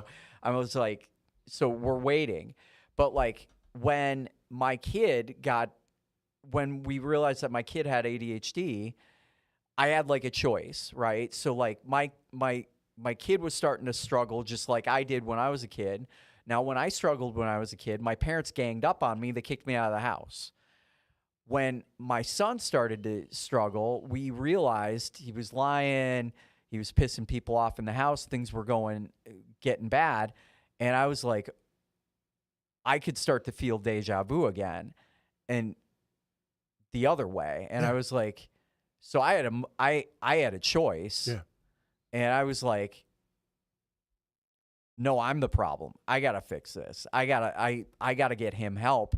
I have to rewrite history, right? Because if I had done the wrong thing, then it would have been people against him. Yeah. And that's not what a kid needs. Right. Right. So I had an opportunity to change history. Yeah. And I did. Yeah. And, you know, my kid graduated high school. He graduated college. He's, you know, a different guy. On that path. Yeah. Yeah. But it's a moment and a choice. Yeah. So, but it was, you know, and we tried to figure out the medication. Like he has ADHD, but he also has super high anxiety. So we gave him ADHD meds. Yeah. And he freaked the fuck out. So it just made him super It edgy. was so crazy. So Right. I'm bringing that up because you asked that question, because it's like trying to get the meds right. We're like, are you sure he has ADHD? And they're like, yeah, he probably has something else though too. So let's do this and that. And he's fine now. You know, he's got a balance. He knows what he needs to do to keep, you know, he needs the ADHD to keep focused, so that, because if you don't have that, Yeah. you know, then it's like you've got to work harder. Right. And it's like, it can make you feel like you're stupid. Yeah. And you're not. Yeah. You know, it's like we're all pretty smart individuals, Right. you know, and it's just, but the thing is like, if you're not able to tap into that and you're working twice as hard, then you get tired Right. and you just can't, Right. you can't keep it together. Yeah. And for me, that was, because I believe that I had it real young. Yeah. You know what I'm saying? Because I was all over the place. But if I was able to focus, I could, you know what I mean? Yeah. Like there was a time, 7th grade. I want to say like 6th grade. 5th grade, I got into a little bit of issues with just not doing my work and like not being able to focus. And then 6th grade, I was focused and like did really well. Into 7th, then, you know what I mean? Things changed. You know what I mean? Yeah. Football, girls, I mean, all Yeah. this other shit, right?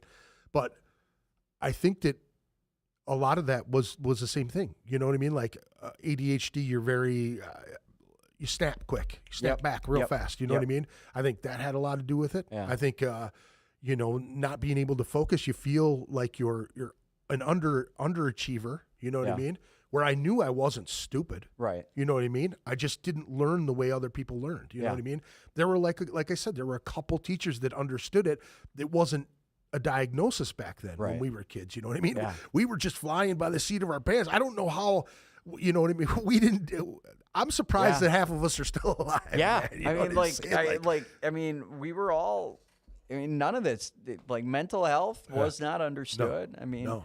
my sister, my sister tried to kill herself when I was 12, and back then, like, if you went away, it was like a big ass deal. She went to Yeah. Wisconsin. She was gone for like 5 years. Yeah. It was a big deal back Yeah. then. It was a Yep. lot. I mean, a lot has changed Yeah. since then, but Yeah, yeah. like, so thank God for that, right? Yeah. Like our kids can get help, and because Well, you know, and that's the thing, man, that makes me really nervous these days too, though. You know, I mean, they're very quick to give people medicine, you know what I mean? Things that may not work, you know. Yeah. My oldest kid had a lot of issues with trying to get medications properly and getting diagnosed with borderline personality disorder and a couple other things, you know. And Yeah. and it's really unfortunate because I feel like not a lot of attention is paid to mental health, especially in Yeah. men. Yeah. You know what I mean? Like women have to deal with a whole lot of other chemicals that Yeah. we don't have to deal with. You Right. know what I'm saying? For sure. So they go through a lot of different shit, especially when you get into, you know, post-pregnancy, you know, postpartum, that type of thing like that. You know, Yeah. I mean, it really messes with them quite Yeah. a bit. You know, it's frightening to me these days with all the shootings going on with the school shootings, and I mean just so much gun violence. You know, and I've never been anti-gun by any means, but I honestly think that there's a mental health issues in America, man, that are not being addressed at all. You know yeah. what I'm saying?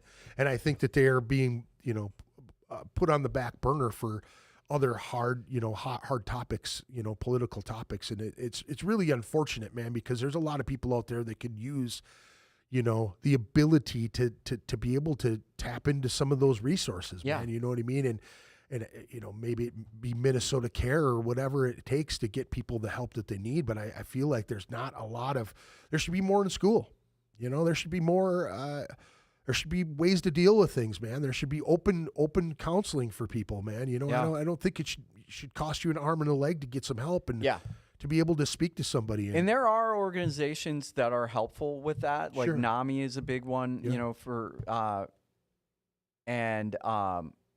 you know, there's support lines out there. Like 988 was a huge thing for this for suicide hotline Yeah. now. You I know, know I had that one on my website Yeah. for a long time. I've had to call it. Yeah. You know, like I think there are more resources out there than there used to be for sure. And Yeah. I do think, yeah, I mean, the world right now is fucking scary. Yeah. And I do think, you know, I've done a lot of research just trying to because I was trying to understand what was wrong with me and then what I needed to do. And I've, you know, gone through a lot of therapy. And I'm fortunate that my healthcare covers a lot of that. Cause I go through a lot of mental health therapy. bet, man. And I would say, you know, like there are basically it's like 1 in 5 people have some kind of a mental health struggle. And, you know, it's just, it's a real deal. And, you know, there's a lot of unfairness in the world right now, and a lot of like anger, whatever. And so, yeah, it's like if people aren't getting help, I mean, unfortunately, a lot of gun violence. Yeah, man, it's pretty damn sad, man. You know, it's just sad to see people going after each other so much over such, you know, politics. I never even thought about it when I was young, you know what I'm saying? And it seems like it's so hot now, you know, everybody's willing to cut everybody out of their lives over choices that they've made, whether it be, you know, I mean, and I can see the reasons why, you know what I'm saying? I'm not blind to it, and nor do I go out of my way I don't bring it on my podcast. I don't go out of my way to talk to people about all of this stuff a lot of times, but what's sad about it is that a lot of guys, and I'm guilty of this myself, is that we have this tough guy persona, or we've gone through this certain things in our lives, and we harden ourselves to be these people that are supposed to absorb all of this shit. Yeah. You know what I'm saying? Like, I remember watching my grandpa drink every single day. You know what I'm saying? Like, he would work 10 to 12 hours a day, and then he would go to the bar, and then he would barely be able to get home, have his dinner, pass out, and he would do it over and over every single day. Yeah. You know what I mean? And it was rough to watch that. Yeah. And you never saw emotion in that man, unless he was drunk, and he would take it out on his kids, and take it out on his grandkids. And it was really tough to see, man, and these days it's just, for me, I see a lot of people struggling, a lot of men struggling, and I see a lot of guys that are afraid to just open up and actually ask for help. You know what I mean? I have a lot of guys that come on this podcast, and I go out of my way to push toward. I lean into it because it's, to understand, to share your story even a little bit helps the next person.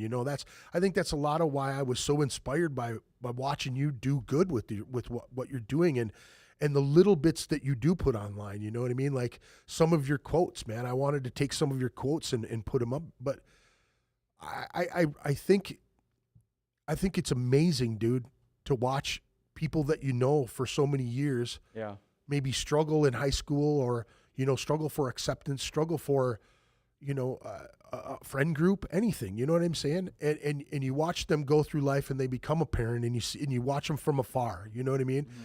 I'm always, and just in recent years, I want to say within the last 20 years, man, I've learned to humble myself and be a cheerleader for everybody. You know what I mean? Not just for myself, not for my homies and the people that are close to me, but the people that I see that I've met in life, man. You know what I mean?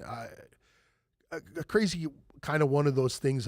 Derek Wynn reached out to me, super hockey jock, football player, everything, him and I had multiple interactions where it wasn't so good. And years and years and years went by, and he tried to become my friend on Facebook. And I was like, fuck this guy, dude. You know what I mean? Like, we weren't friends in high school. You were a fucking asshole. You know what I mean? Yeah. Like, I wanted to punch you back then, I mean, that was the thing, you know? Yeah. He slapped one of my buddies one time, and he was on Josh Casada was on his back. And I ran up and I smashed them both against the wall. And I got in his face. I was like, dude, I will break you in two, And from that point on, we played on the same football team. We're never friends. We just knew the same people, right? He reached out to me, man, and there was a heartfelt thing, that he said to me, dude. I was really, really taken back by it. I really was. I was like, I for one, I allowed him to be friends and to come into my world and to see what it was, and I'm not the same person. But I when he personally sent me a message saying, hey, I'd like to invite you over for dinner, Oh, wow. We're not the same people anymore, Yeah. I've always admired you. That's I've always cool. thought you were a cool kid, this, that, and the other thing. And I thanked him, and I said I appreciated it. Would I go over there? Probably not. But at the same time, he made the effort, Yeah. to reach out to me, to actually say something, that he admired what I was doing, and he admired that I became something that he didn't ever thought. You know what I mean? Like Amy Oberholzer, somebody that she was a sweetheart in high school. She's just a sweetheart, just a lovely human being, And I did senior photos for one of her children. Oh, cool. And I went there, and, she met my daughter, and she's like, oh, he was a big deal in school, and all this other shit, and she just hugged me and told me, hey, man, it's good to see you alive. She's like, I didn't think you would make it to here, And I was really taken back, like, holy shit, was I that crazy even then? In high school, I didn't think I was that crazy. I was more crazy when I got out of high school. Yeah. I did a lot more crazy shit, but it was kind of a trip, man, to have, to have those experiences. Dude, I look back, and I'm just thankful, man. I'm thankful that you even agreed to come on here, man. I really appreciate the fact that you did. And I just, we're old, so I don't remember that much stuff, but I do remember, I do just remember that I felt like you were looking out for me. Like, I was. You just, and I think, that's what life is really about, like, I mean, politics is control, by the way. That's not real. Absolutely. Right? Absolutely. That's just on either end. That's bullshit. Yep. It just is. And Subterfuge. yeah, so like what it really is about is it's about relationships, and it's about looking out for people, because we're all just people. Yeah. And so it's like, doesn't matter like what Guess jeans you wore, or, you know, like what. Did you ever? Where, I think I had one pair because I was supposed to or something. Yeah. And then I just remember, like, we didn't have a lot of money. I had a couple of outfits, and then at one point I was just like, I just kind of went a little nuts and like shaved my head, and that was the end of it, right? But like, you know, you just couldn't keep up with that stuff. It was just like, do I play the game, or do I just do my own thing? And I was like, I can't figure this out anymore. But like, I mean, I think it's just like, when you take the hats off and you're not trying to figure out the clicks or whatever, and you just realize everybody's just a person. Yeah. And then you just realize this person has this values, you know, and so like, I don't remember every interaction we ever had. I just remember that I was picked on a lot as a kid, and you were somebody that stopped me from getting beat up a few times. And so it was like, and over the years we've like messaged each other on social media, whatever. And so I was like, yeah, Greg's a good guy, you know? And so like, when you sent me the message, I was like, shit, yeah, I'd love to do that. And it was funny because, you know, it's marathon weekend. So I was like, yeah. So I've been looking forward to this. And it's cool because like, you had such a long list that I think you reached out to me a couple months ago, and you're like, I'm open in October. And I think we were talking in like July or something. I was like, shit, man, this has got to be a great podcast. He's all the way into October. So I'm all the way to April now. That's dude, that's awesome. I gotta like, I'm gonna have to get some tips from you, because it's like, this is dude, this is cool. you have an amazing story. You really do, man. And I think that you know, if anybody took anything out of this podcast, you know what I'm saying? They're gonna benefit from it. You know what I mean? And I think that if you were able to get behind the mic and act, I mean, you have a great gift to gab, man. You can talk. I can't, you know, shut up. And that's you know, that's half of it right there. Yeah. You know, and here's the thing, man. I think that you can help a lot of people.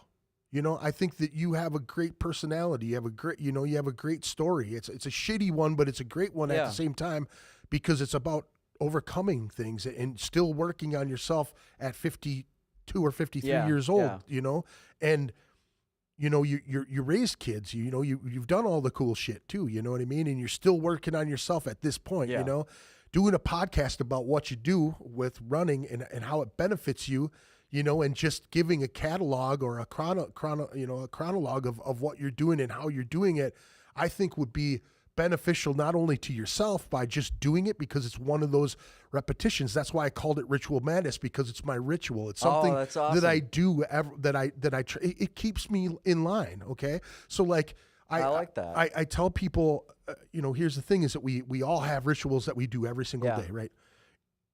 Some of those turn us to the madness. Ritual madness. That's what it is. It's something that I will make myself mad about something so trivial. It becomes mad. It's madness for me. What I love about it is that I have the opportunity to sit down with people and hear their stories and what is affecting them, where they got where they got. You know what I'm saying? That's what I love about it. That's for you know, 98% of the stuff that I do is music, you know, it's surrounded by music, because it's what I found, like you're running, to keep me sane. Yeah. You know, I didn't want to beat people's ass anymore because I was screaming. But let me tell you what, there were years that I had taken off breaks in between where, dude, I was going absolutely apeshit because I didn't have that serotonin. I didn't have that You know what I mean? Getting up in front of those people. And I want to go back to something that you said, that the older you got, the harder it is to be around people. Dude, I played in front of a fuckload of people. I've been a people person my entire life. I can't stand being around people for long periods of time anymore. Crowds, I'm horrible with crowds. Yeah. You know what I mean? Like I'm all over the place. It's not, I think it has a lot to do with how society is right now. I think it has a lot to do with how I perceive the way people look at other people, and the uncomfortable, the vibe around people, even in a good environment, is still shitty. Yeah. You know what I'm saying? COVID broke us a little bit too. Yeah. A lot of it. I you know what I mean? Just the consideration of other humans around you. You know what I mean? I've been telling my wife recently, is like, she gets pissed off. Why are they doing that shit? You know what I mean? And I'm like, yeah, how dare they live their life and not notice that you're a part of it? Like, how dare they? Because it's the truth, you know? Yeah. Most people don't give a shit about you. They're in their own thing. They're living their own life. They're trying to make it through just like you are, and probably struggling with a whole lot of shit you don't know nothing about. Yeah. You know what I'm saying? And just that realization throughout, you know, my life and growing older, man, and telling my daughter today too, the same thing, like passing these little tidbits and knowledge to my kids. That's all I live for these days, man. And I'm sure I tell her all the time, I'm like, I know you feel like I'm giving you these seminars all the time. And I know you hate it, but at the same time, I just want you to listen to what I'm saying, because I wish I would have learned 10 years earlier. Yeah. You know, I wish I would have learned to have work ethic, to have, you know, to be where you say you're going to be. Yeah. You know? If I say I'm going to be somewhere, I got to be there early. Yep. If I'm going to go. Yeah. And if I'm there, please respect my fucking time when I'm there, because if you don't, I'm going to just tell you to get fucked after. Yeah. I'm to the point in my life right now. Here's the thing is I've had to cancel a couple podcasts just recently because these guys are in bands. They got a million things going on. I get it. You know, this is my only thing. So if you don't show up, or you're not giving me the things that I need, you know, I don't have time for you. I really don't. I'm giving you my time, and you're not taking, you know, you're not using it. You're not using it properly. It's. But dude, I think that you should. I think you should do a podcast, and I think that it'd be really beneficial for you. I really do think that. I think that, you know, if you did a vlog, I mean, dude, you just doing those little things on your page, it's cool, man. It will break people out of their shells. They'll you know what I mean? They'll want to. This medium is so open. Yeah. No, I got to get my act together. Yeah. It's I definitely I got all the equipment aspirationally so that I could do it, and then it's just balancing work and everything else, and just dude, it's just like anything else, man. If you really want to do it, you'll find a way, and it'll just getting closer. You know what's crazy though is that you could, you know, they've got, you know, clip-on microphones that you really could run with and actually still, you know what I mean? Yeah. You could set up a rig while you're running. I gotta try to figure that out. Yeah, because I have a GoPro and all that shit. Yeah, I just gotta get a little more creative. Yeah. But well, you can always pick my brain, dude. Here, you know, here's another, you know, an avenue, man. I just helped another friend of mine get his. I mean, he had it going, but he was like, dude, you got to help me kind of get, you know, fine tune it a little bit. And we got her dialed in a little bit. He's got a couple other things to do, but it's fun, man. And I'm an open book, man. I appreciate that. I like helping folks, man. So it's might shoot you a couple notes. Absolutely, man, for sure. That. Well, I appreciate you coming, man. We've got one more tune to do, and I wanted to actually show this because it is their CD release party tomorrow night, October 4th at Club Underground, Volsunga Saga, which is like a Viking band. Their new release, Nornscraft. Again, their CD release is tomorrow night, October 4th, with Burden of the Wretched, Red Vinter, and Igmatus, I believe is what that is. I'm horrible. Let me see here. Tomorrow it opens. Our doors are at 7 p.m. Let me see here. I do not see a price on there, but I'm sure it's probably $10 or $15 to get in at the door. It's going to be a fantastic show. There's a lot of stuff going on in town. If you've been watching the podcast or you're looking at it right now, I got the ticker going. There's a ton of different shows coming up. We got a ton of different podcasts. Like I said, I was telling Earl here, I am booked all the way into April, so I'm stoked about that. It sucks though because people they don't know their release dates. They're like, yeah, we're gonna get in the studio, record it. We're looking to shoot right around here, and now it's like, okay, well, you didn't grab a date, so you know what I mean. I try to get them in, because you want to push their stuff and help them out if you can, but it's difficult, man. So you got a marathon tomorrow. Yeah. So it's marathon weekend. So tomorrow is the 10K and the 5K. First race is at 7:15 tomorrow morning. Damn, dude. So get up, run there. So I'll run to the Capitol from the apartment, run the 2 races. Then I'll run a bunch more, and then eventually go run with the dogs, and then try to get to bed real early tomorrow, and then I'm gonna take a bus to basically the race starts in front of US Bank Stadium, goes around goes around the Lake of the Isles, all the lakes, and then goes to Minnehaha Falls, then down. Man, that's a haul, dude. Then down basically to the Franklin Bridge, and then cross over the Franklin Bridge so you can see the Witch's Tower. Then you go down. Basically down the river road to Summit, take Summit all the way to the Capitol. And then the coolest thing though, because this is the first marathon I ever did, the coolest thing is when you're running towards the Capitol and you can hear the cathedral, because it's every 15 minutes. Yeah. You can hear the cathedral chime. Yeah.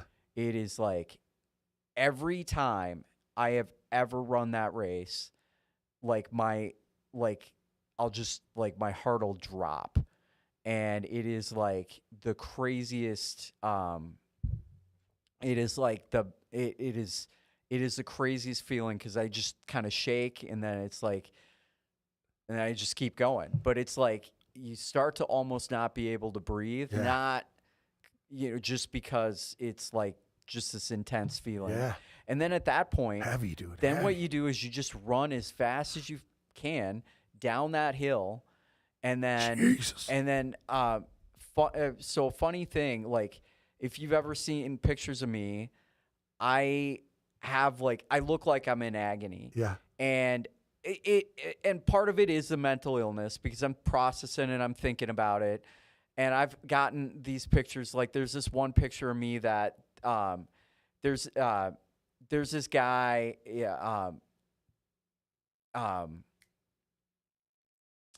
there's this guy that does Ben Garvin.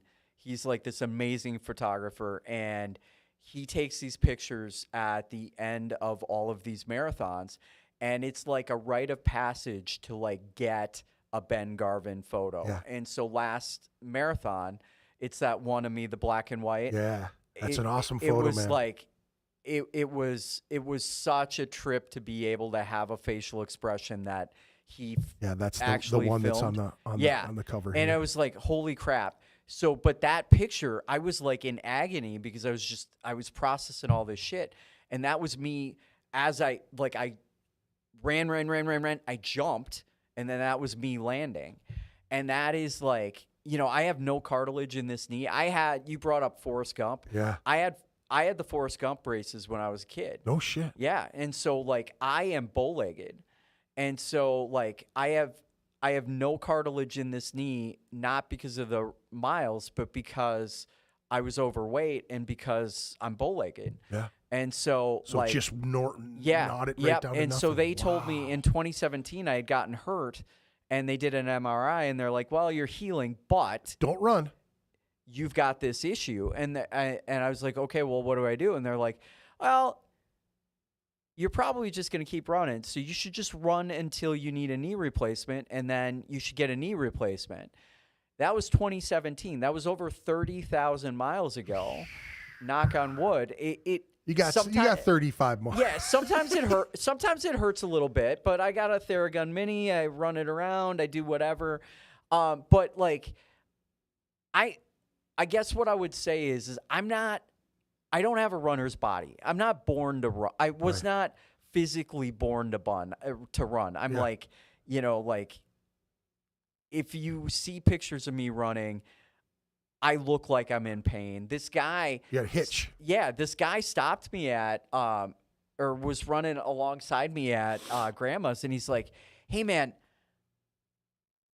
Should you be doing this? Well, what he said was, he's like, "Hey, you're doing really good for somebody with a knee like that, because my knee is inflamed." And I'm like, "Oh yeah, no, this is just my. This is normal, dude." He's like, "Are you like, is something wrong?" I'm like, "No, this is just my knee." But like, the one thing about the running that is cool is, when we were kids, kind of trying to find your thing, like. It's sometimes hard to like have conversations, whatever.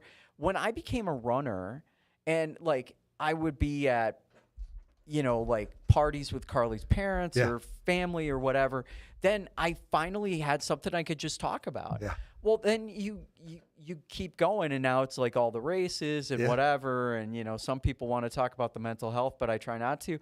But then like there's all this shit when you're a runner that comes up, like, dude, I get chased by geese. Like, seriously, I get chased by geese. They drop their head down and I'm telling you, man, like there have been so many near-death experiences with like geese, seagulls, turkeys. I once got chased the day before Thanksgiving. I once got chased down by it was like on Lexington over by the Trader Joe's in by Lexington and Randolph. I got chased by like 20 turkeys. I had to turn around. I was like going down. I ran like 10 miles down there, and I was like, okay, I'm going to turn around at some point. And I turned around because there was literally like these turkeys that were chasing me, and I had to run faster. So like, that's so crazy, man. There's just, and those are the cool stories, the things that happen. Like, like my life became more exciting because I run, and so it's just like, I now have all these things I can talk about, like, I mean, who the hell is going to wear a kilt run in a marathon? And then who is, and I still, to this day, Carly does not believe me that I accidentally didn't wear something on. She's like, there's no way you didn't forget. Like, do you think I would voluntarily put myself through that hell? Like, I was nervous. I wasn't thinking. And she's like, how could you not? And I was like, I'm a dumbass. That would have been horrible, man. It was awful. Well, Earl, thank you very much for coming in, man, and being a part of the show, man. It's very cool, man. It's great to see you. Good to see you. Keep pushing hard, man. Keep going. I'll be watching, man. I dig it. Appreciate I love it. I love it, man. Keep pushing hard, man. Like I said, folks, don't forget tomorrow, the Volsunga Saga CD release party at Club Underground. We do have one more song by Volsunga Saga. It is Into the Maelstrom is what it is. And I want to say thank you very much again for coming in and doing it, man. It means a lot. Appreciate Very cool, man. Thank you. Thank you, folks, for watching. Tune in next week. We'll be around. We'll be around doing a thing. Thank you very much. Have a good weekend, and peace out.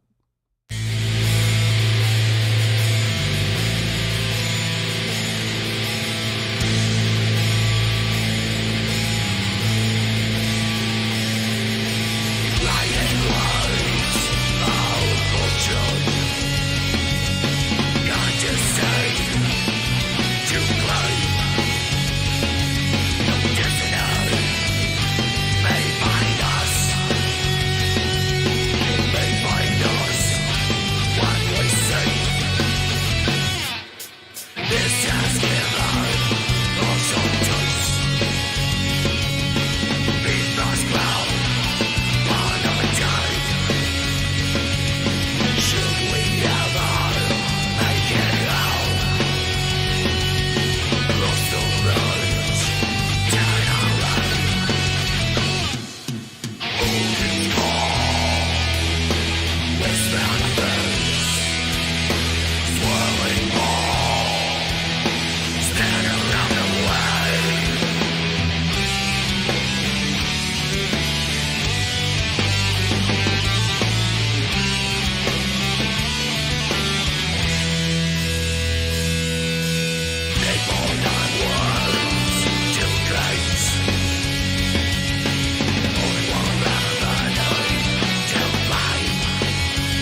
Madness Podcast. Ritual Madness Podcast. Ritual Madness Podcast. Ritual